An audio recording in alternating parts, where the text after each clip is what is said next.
Guys, what's going on? Welcome back to your Lake Fork Guide. In today's video, we're going to have in-depth sonar setups on my Lowrance carbon unit right here on my console. You know, this is actually going to be the beginning to a series of videos we're going to do throughout this summer. We're going to go in-depth on my entire electronic setup from console all the way to bow, show you the different types of electronics I chose to use this year, show you the trolling motor I'm using, just the whole rigging out setup of the boat. We're going to go in details on all of it. I'm going to give you all my setup details. We're going to have videos showing us actually using them on the water to catch fish. So that's going to be a series that we're going to have coming up throughout this summer as we get into the time of year where this is really the most important piece of equipment you have when it comes to bass fishing.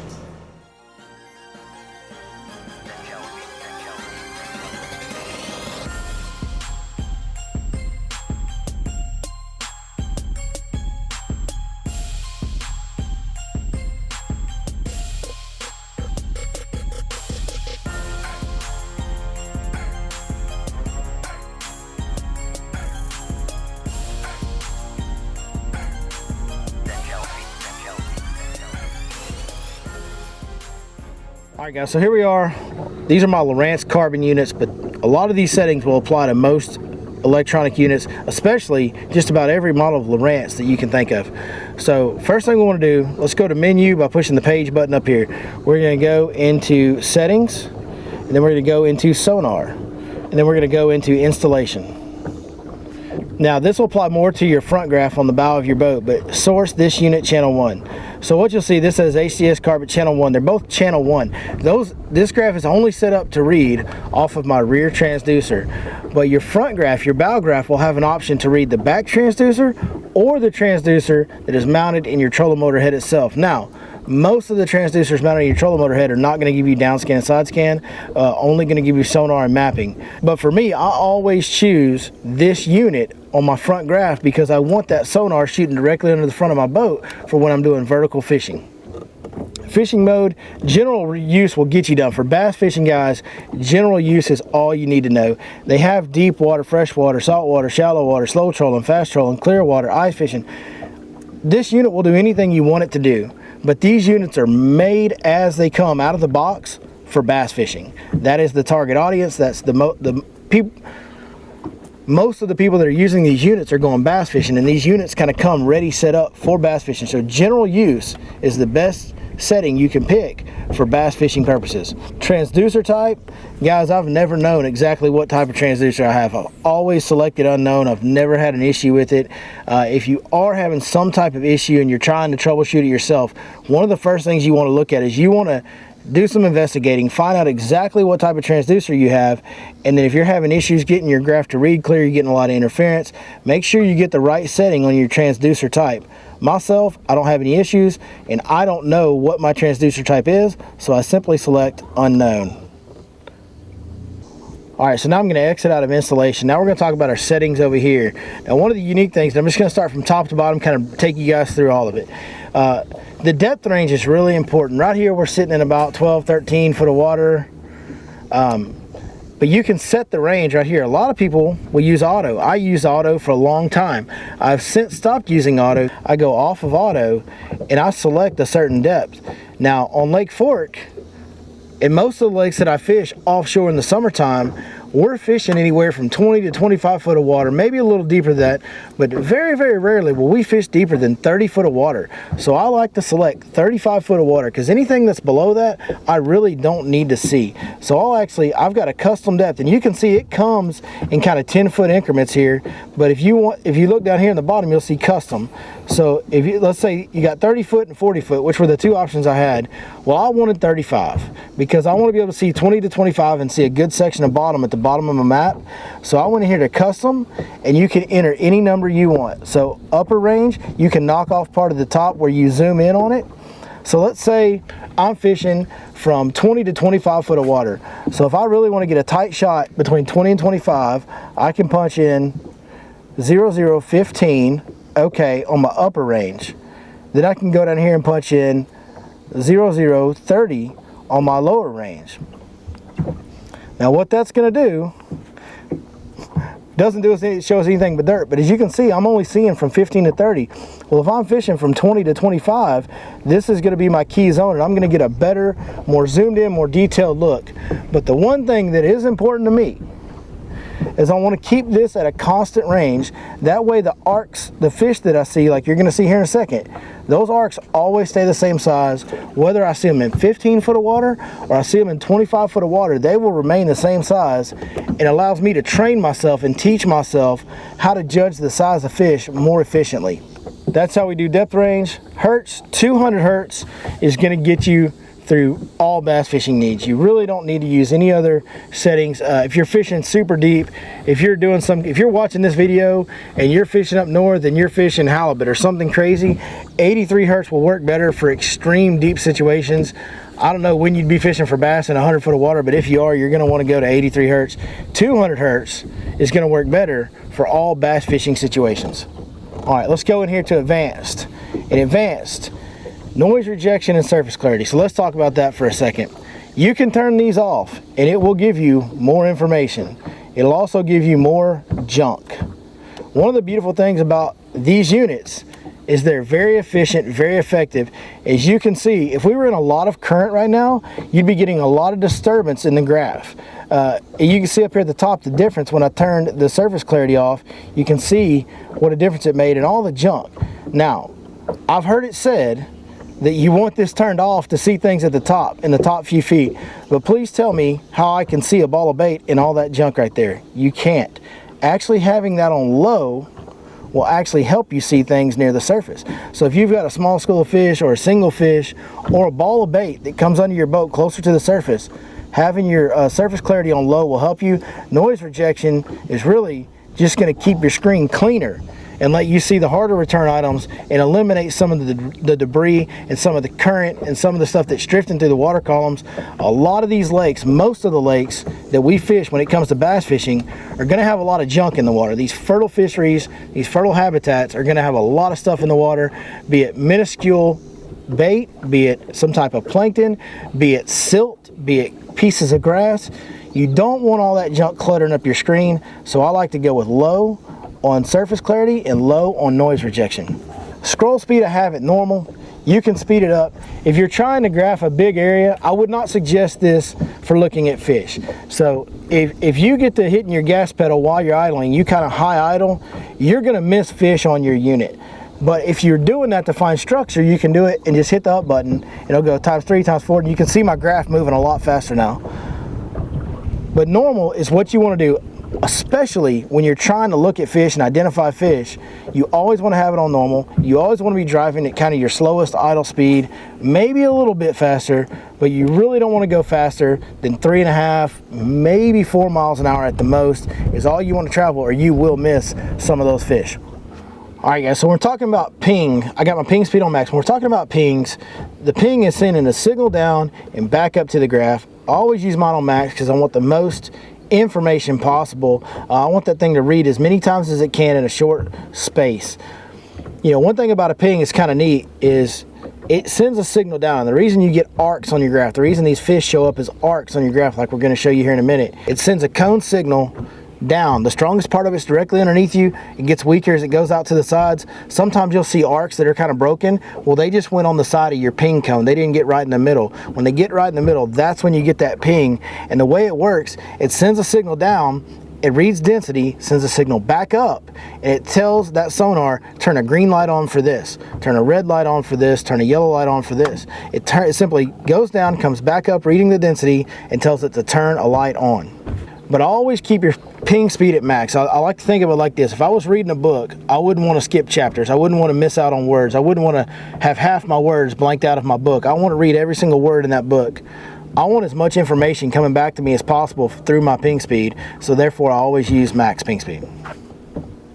All right, so that's going to back us out of advanced. Now let's go to sensitivity. You know, like I said, these units come out of the box so much so ready to go that auto sensitivity is great. Now, when I want to see a little more, we've got some type of a little fish right down here on the bottom in about 10 foot of water. So let's turn that up and see what we see. Okay, now as you see, I'm picking up more junk, more clutter, more debris in the water. I can still see this fish. He shows up as a harder return. But if I turn it down below auto, go auto minus, well, I can get it down here where I won't even see that fish. Now that fish is gone altogether. but keeping it on auto is a good rule of thumb. I'm going to try to find you guys a school of fish here in a minute, and you'll see me tweak this up and down. And a lot of times I will actually tweak my graph down some because I want to take away the smaller species, the little glass minnows, the little flicker shad, just the little minuscule life sources that are in the water column. I want to get those off my graph and only see the bass, especially the bigger bass, and the bigger sources of bait is the only thing I want to see. So the way that I do that is by doing Auto Plus. I think Auto Plus is one of the best features that you have on your electronic units, on these Lowrances especially, because it allows you to stay in a good safe setting but tweak your sensitivity up and down without having to be real advanced. Now you can turn auto off and turn it on percentage if you're old school, but it basically functions the same way. The higher the sensitivity, the more junk you're going to see, the lower the less. And if I was going to do auto sensitivity, it'd be somewhere 60 to 65, right around 65%, maybe 63, 62, somewhere in there would look good to me. Color line. I use palette 13. Now your color line is going to vary some depending on which palette you're using. For me, I like palette 13, and we'll talk more about palettes here in just a second. But 76% on palette 13 works really well for me. Basically what you want to do is you want to find the color line that distinguishes all your colors, which you can see at the top of the screen the best. So if I jump up, okay, now my greens are getting blurred with my yellows and my blues with my reds, but if I go down too low, well, now I kind of don't have some of my yellows and my green.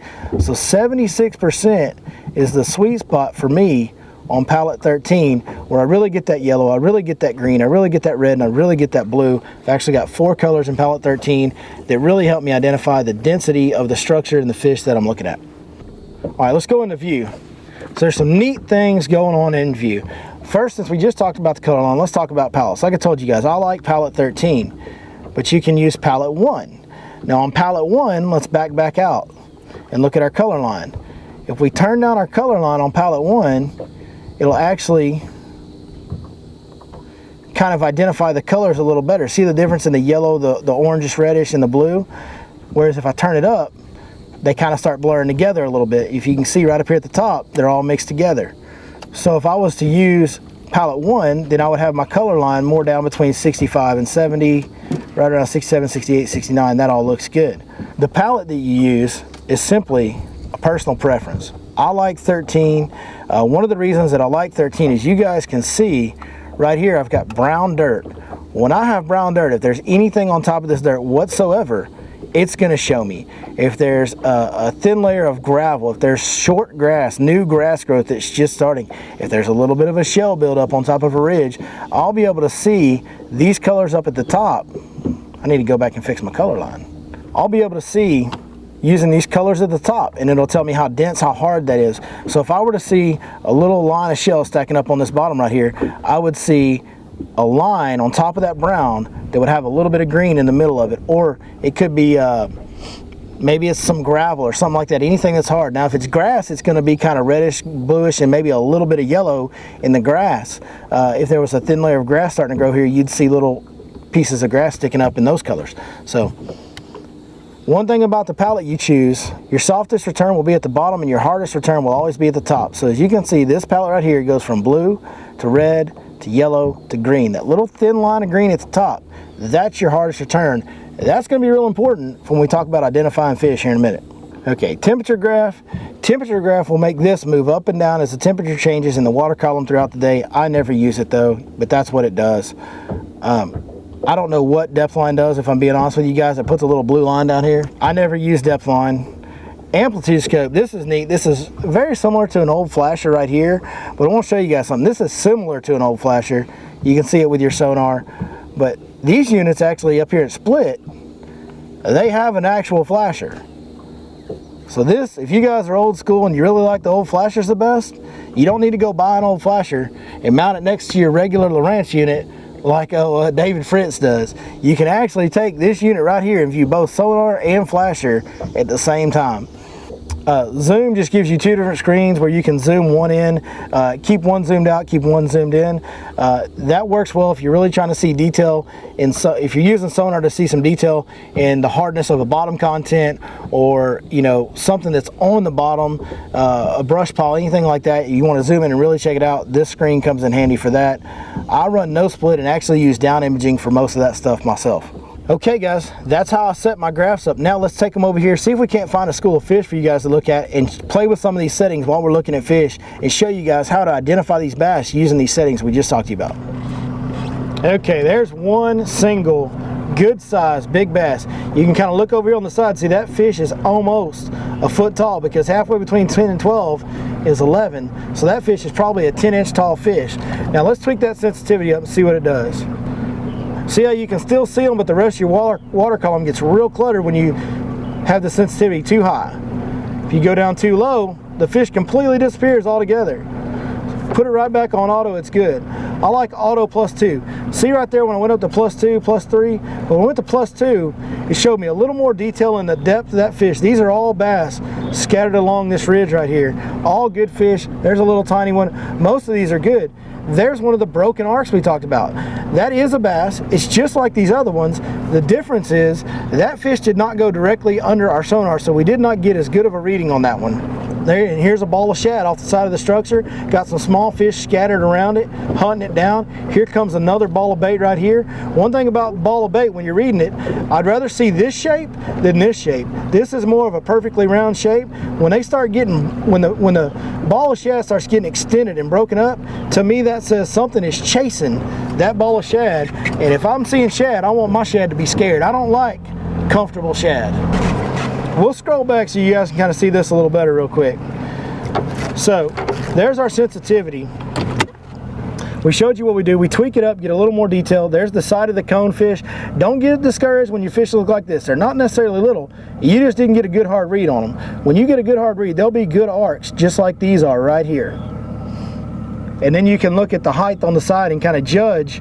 Always judge the size of the fish by the height of it. Depending on how fast I go over him, how fast he goes under me, this length can always change. If he stays under my transducer for a long time, that sucker can be as long as the graph is wide, but his height will always be the same, and you've got a good measuring tool right over here. Okay, let's look at what color line does. So if we get the wrong color line, we can't tell the difference in the colors. They start blurring together. Some of them don't even show up anymore. If you get too high, again, you don't get to see all the colors. You can see how when you get too high, the lower range colors disappear altogether. So you really want to be able to see all the colors for that graph to show you all the detail. And on pallet 13, 76% seems to get that job done.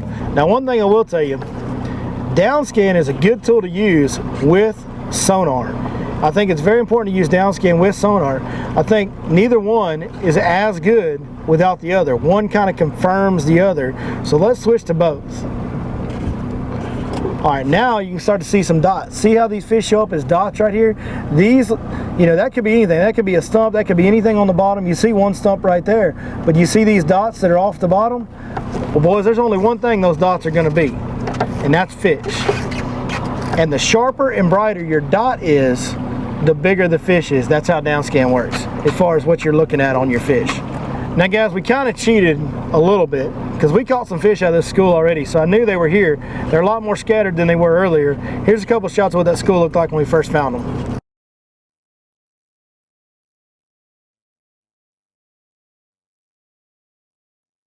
Now, one thing I will say, let's say I'm riding along here at A+2, and let's say I'm see this debris that's starting to show up right here? We'll go back to just sonar for this. See, I'm picking up debris in the water, junk in the water. If I'm seeing that, I'll tweak my sensitivity down, because if I'm seeing that, I'm going to see every tiny minuscule bait fish, stuff that I really just don't want to see. Like I don't really need to know this is here. This is nothing of any importance to me. You see how I'm seeing this debris? I don't want to see that. So I'll actually turn this down back to my A+2, and I almost don't see that. If I go to auto, I really don't see it. Now when I'm on auto, I know if I see a good arc on here, it's going to be a good fish. If I see a good ball of bait, it's going to be a good ball of bait. It's not going to be something that's insignificant to me. Well guys, that's how I use my sonar. That's all the in-depth settings that I can give you. Set it up like that. What I can tell you more so than anything, especially with sensitivity and color line, that's a constant moving target. You need to adjust those at times. I always am adjusting my sensitivity and color line depending on what pallet I'm using, depending on the lake I'm in, how silted it is, how clear the water is, how deep I'm fishing. All these things can change your settings that you need to optimize the use of your electronic units.